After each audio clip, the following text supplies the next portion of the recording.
Hadi Om. Welcome to our next Bhagavad Gita video lesson.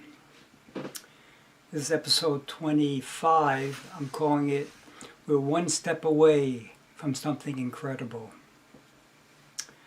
Let's start by preparing our mind. Close our eyes for a moment. Take a slow, deep inhalation.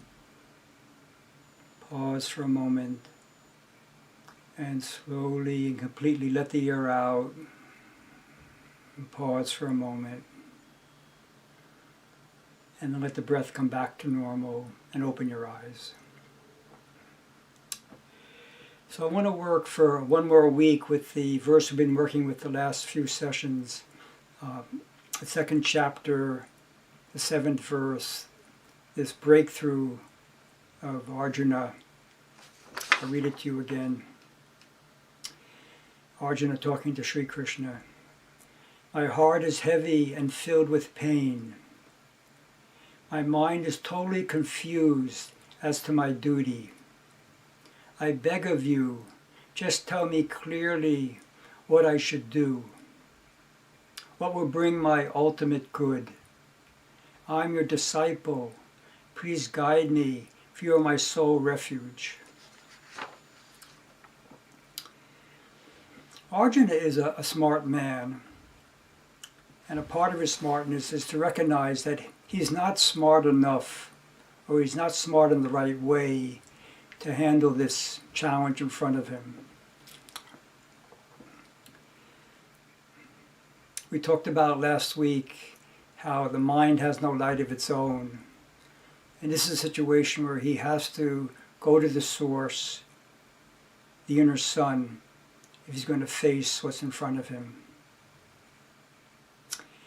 I think that the opposite of faith is not doubt. In my mind, the opposite of faith is the imagination that this separate consciousness of ours is seeing clearly and is going to save the day.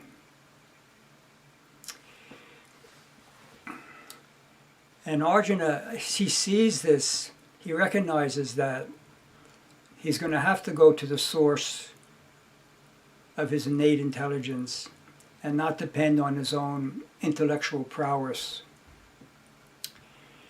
There's a man named Lewis Baldwin who's written a few books about Dr. Martin Luther King Jr.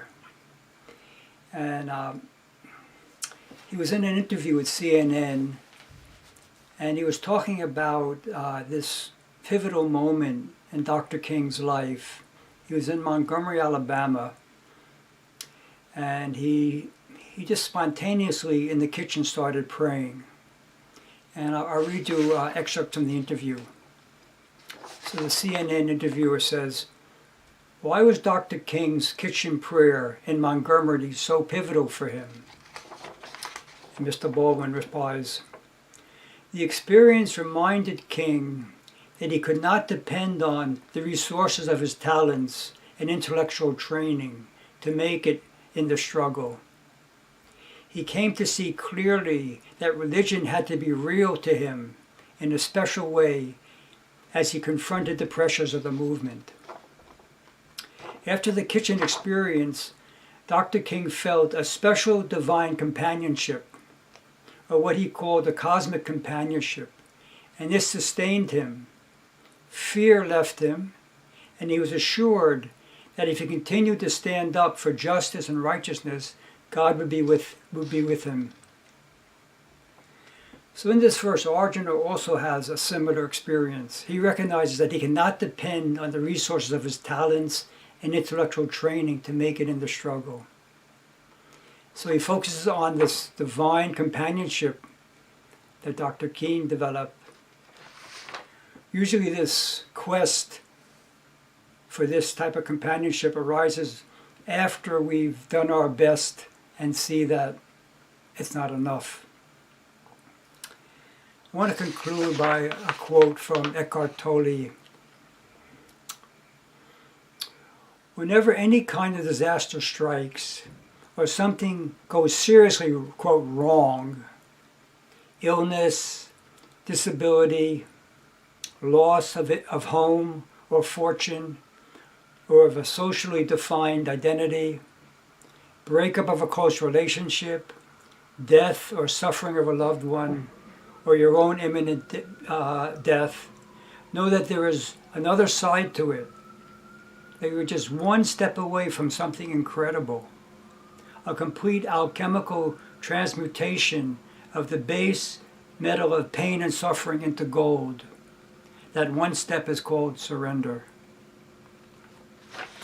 So a homework assignment for this week could be, hopefully you have no crisis like that in your life, but even in the small challenges, can we take that one small step that creates this incredible opening through surrender? I'm going to go to China tomorrow for a few weeks. It's not easy for me to continue the Bhagavad Gita videos while I'm there. So I'll see you at the beginning of January. Probably also you're busy with the holidays. Thank you for listening. Om Shanti, Shanti, Shanti.